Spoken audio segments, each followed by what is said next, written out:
Hello, in front of me I've got MiVue J30 dashcam. In this video I'll show you how to change voice language.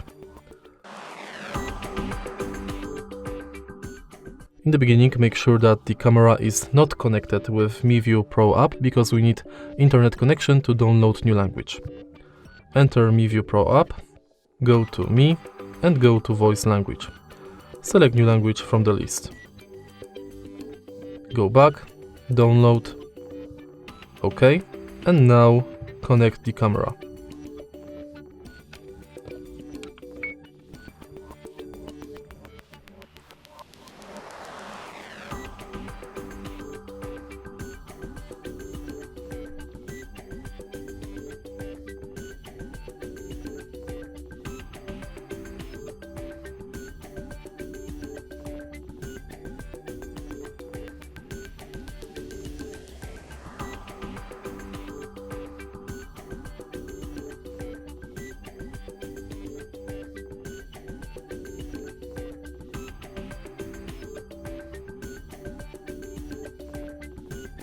Confirm.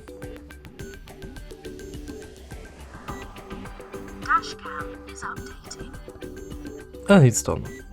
If you find this video helpful, please leave like, comment and subscribe.